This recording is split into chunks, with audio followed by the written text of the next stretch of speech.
کلوا من الطیبات واعملوا صالحا۔ وقال، اور ایک دوسری آیت بھی آپ نے کوٹ کی، یہ سورہ بقرہ کی آیت نمبر 172 ہے، یا ایھا الذین آمنوا کلوا من طیبات ما رزقناکم، دیکھو کھاؤ ان پاک چیزوں میں سے جو ہم نے تمہیں دی۔ گویا کہ اکل حلال، رزق حلال، رزق طیب، حلال اور طیب، یہ ہے در حقیقت جس کا حکم دیا جا رہا ہے، رسولوں کو بھی دیا گیا اور اہل ایمان کو بھی دیا گیا۔ ثم ذکر، اب یہ ہے اس حدیث کا وہ ٹکڑا کہ جو لرزہ طاری کر دینے والا ہے۔ پھر حضور نے ذکر فرمایا الرجل، ایک ایسے شخص کا یطیل السفر، جو بڑا لمبا سفر کر کے آیا ہے۔ حدیث میں صراحت نہیں ہے لیکن گمان یہ ہے کہ یہ حج کا سفر ہے۔ ایک شخص دور دراز سے اور احرام باندھ کے آیا ہے، ظاہر بات ہے کہ اس زمانے میں سفر جو ہے، فرض کیجئے کوئی شخص مدینے سے چل کر آیا ہے مکہ حج کرنے کے لیے، تو 7 دن کا سفر تو اس کا ویسے ہی ہے اونٹ کے اوپر۔ اب کیا اس کا حال ہو جاتا ہوگا، احرام کی پابندیاں، نہاتا بھی نہیں ہے، مبادا کو بال ٹوٹ جائے، دم دینا پڑ جائے، اس حوالے سے اور انتہائی احتیاط کے ساتھ جو ہے، اور وہ چل رہا ہے اور 7 دن کا سفر کیا ہے، تو کیا حال ہوا ہوگا؟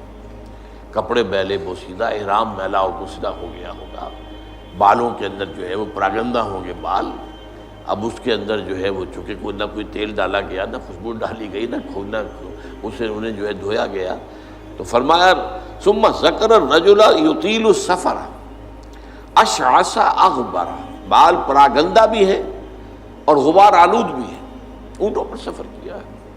اور ظاہر بات ہے کہ قافلہ جب چلتا ہے اونٹوں کا تو اگلا اونٹ جو ہے وہ جو خاک اڑاتا ہے وہ پچھلے اونٹ کی سواری کے اوپر آئے گی لازماً۔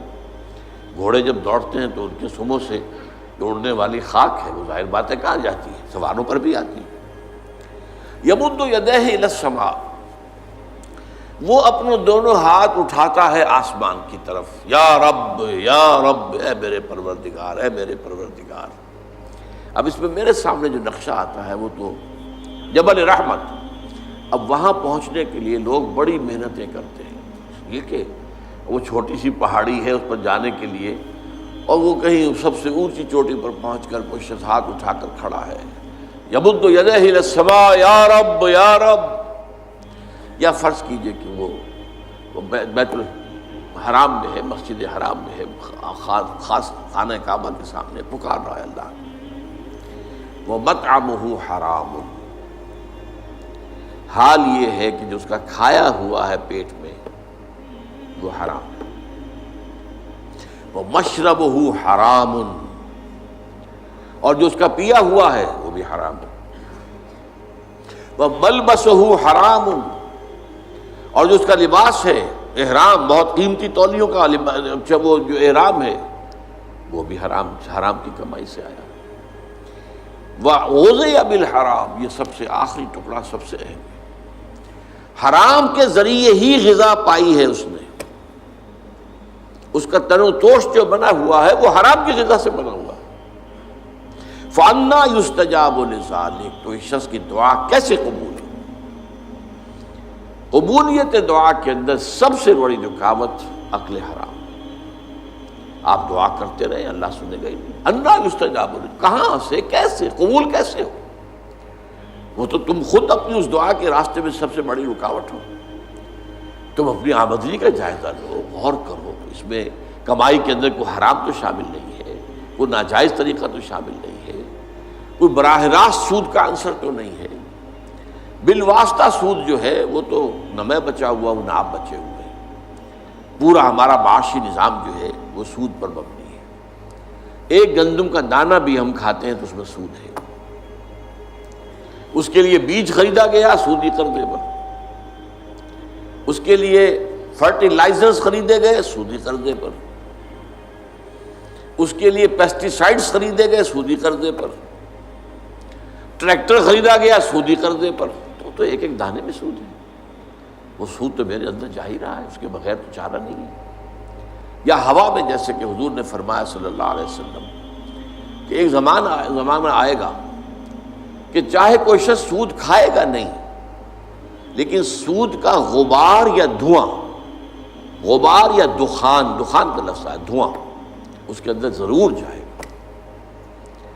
فرض کیجئے کہ فضا کے اندر ڈسٹ سسپینشن ہو گئی ہے، گردہ ہے، اب ظاہر بات ہے سانس تو آپ کو لینا ہے، سانس تو لینا چھوڑ نہیں سکتے، آپ مر جائیں گے، کیسے ہوگا؟ سانس کے ساتھ غبار لازم بن جائے گا، اندر پھیپھڑوں میں جائے گا، کوئی آپ کو روکنے کا کوئی ذریعہ آپ کے پاس نہیں ہے۔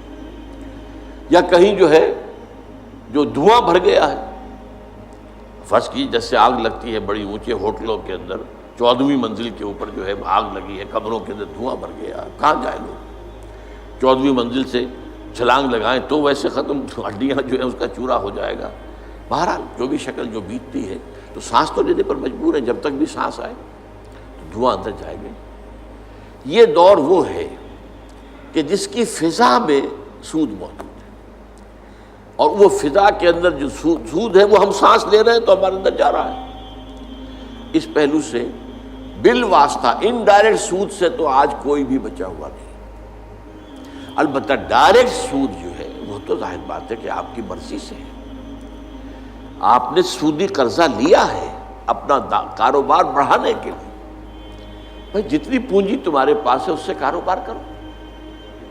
اگر بہت تھوڑی پونجی ہے تو سر پر اٹھاؤ کوئی ٹوکری پھل کی اور بیچو، اگر اس سے زیادہ ہو جائے تو چلو وہ ریڑھی لے لو، اس سے زیادہ ہو جائے کھوکا بنا لو، اس سے زیادہ ہو جائے دکان بنا لو، اس سے زیادہ ہو جائے ایکسپورٹ امپورٹ کرو، لیکن رہو اپنی چادر کے اندر جو تمہاری اپنی پونجی ہے۔ بینک سے قرض لے کر اپنا کاروبار پھیلانا یہ تو تمہارا اپنا انٹینشنل، تمہارے اپنے چوائس کا فیل ہے، اس پر تم پکڑے جاؤ۔ مکان ہے، بڑی عالیشان کوٹھی بنانی ہے، عالیشان محل بنانا ہے، قرض لیا۔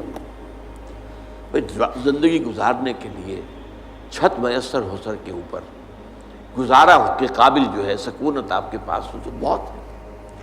ہمیشہ تو نہیں رہنا تمہیں یہاں، ایک وقت آئے گا کہ چاہے وہ محل ہو، چاہے وہ ڈیفنس کا جو بنگلہ ہو کئی کروڑ کا جو ہے، نکلنا تو پڑے گا، جانا تو پڑے گا قبر کے اندر۔